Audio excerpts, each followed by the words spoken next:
आप देख रहे हैं नेट्रिक न्यूज, साहस सच कहने का।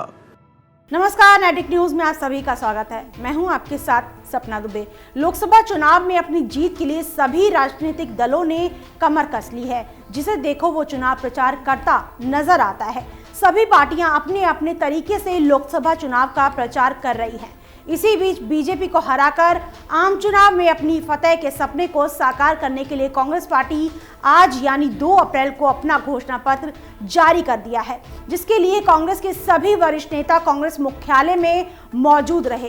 कांग्रेस अपने इस घोषणा पत्र के दम पर देश की जनता को अपने पाले में शामिल करने के बारे में सोच रही है। कांग्रेस ने अपने घोषणा पत्र में उन्हीं मुद्दों को शामिल किया है जिससे वो इस बार के चुनाव में बीजेपी को कड़ी टक्कर दे पाए, क्योंकि पिछले लोकसभा चुनाव में बीजेपी ने कांग्रेस समेत सभी विपक्षी पार्टी के दांतों तले चने चबवा दिए थे। बीजेपी ने साल 2014 आम चुनाव में सबसे बड़ी जीत हासिल की थी। यही वजह है कि इस बार के चुनाव में यूपी से समाजवादी पार्टी और बहुजन समाजवादी पार्टी अपने अस्तित्व को बचाने की इस लड़ाई में साथ खड़ी है। तो वहीं कांग्रेस के पास अपने वर्चस्व को स्थापित करने के लिए आखिरी मौका है। इस बात से भलीभांति वाकिफ कांग्रेस चुनाव प्रचार में किसी तरह की लापरवाही नहीं बरत रही है और ना ही मैनिफेस्टो में अपनी तरफ से कोई कमी के बारे में सोचती है।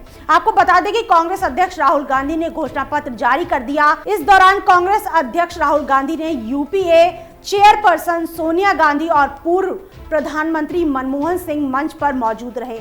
इसी के साथ कांग्रेस महासचिव प्रियंका गांधी वाड्रा, पी चिदम्बरम, रणदीप सुरजेवाला, एके एंटनी समेत कई दिग्गज कांग्रेस मुख्यालय में मौजूद थे। कांग्रेस ने अपने मैनिफेस्टो को जन आवाज का नाम दिया है। राहुल गांधी ने घोषणा पत्र जारी करते हुए कहा है कि हम चाहते थे कि इसमें जनता की आवाज हो, इसलिए मैंने पी चिदम्बरम और कमेटी से कहा था कि आम लोगों से बात करना जरूरी है। मेरा कहना साफ था कि इसमें कोई झूठ नहीं होना चाहिए, क्योंकि हम प्रधानमंत्री मोदी की तरह झूठ नहीं बोलते हैं। राहुल ने बताया कि हमारी पार्टी ने अपने मैनिफेस्टो पर 5 अहम बातों पर फोकस किया है, क्योंकि कांग्रेस का लोगो ही पंजा है। राहुल ने बताया कि वो सबसे पहले न्याय की आय पर काम करेंगे, जिसके तहत हम गरीबों के खातों में पैसे डालेंगे। हर साल 72,000 रुपए गरीबों के खातों में डाला जाएगा, जिससे देश की अर्थव्यवस्था को सीधे तौर पर फायदा मिलेगा। राहुल ने अपनी 72,000 की योजना को लेकर कहा है कि गरीबी पर वार 72,000। इसी के साथ राहुल ने बताया कि कांग्रेस का मैनिफेस्टो पूरे 1 साल की मेहनत का नतीजा है, जिसे देश की आम जनता की अहम परेशानियों को देखकर बनाया गया है। राहुल ने देश की जनता से वादा किया है कि अगर उनकी सरकार सत्ता में आती है तो सबसे पहले देश की 2 सबसे बड़ी परेशानी का हल निकालेंगे। राहुल ने कहा है कि इस टाइम देश में 2 सबसे बड़े रोजगार और किसान हैं, जिस पर हमने अपना पूरा ध्यान दिया है। इसी के साथ कांग्रेस अध्यक्ष ने पीएम मोदी पर निशाना साधते हुए कहा है कि पीएम मोदी ने देश को रोजगार देने का वादा किया था, लेकिन इन 5 सालों में रोजगार का स्तर कई गुना ज्यादा बढ़ा है और हम देश के जवानों को 10 लाख रोजगार ग्राम पंचायत में देंगे। और इसी के साथ राहुल गांधी ने सबसे बड़ा ऐलान किया है कि 3 साल के लिए देश के नौजवानों को रोजगार करने के लिए किसी भी अनुमति की जरूरत नहीं है। हम उनके लिए बैंकों के दरवाजे खोलेंगे। राहुल ने कहा है कि हम सत्ता में आने के 15 दिन के अंदर ही रोजगार की समस्या का समाधान करेंगे।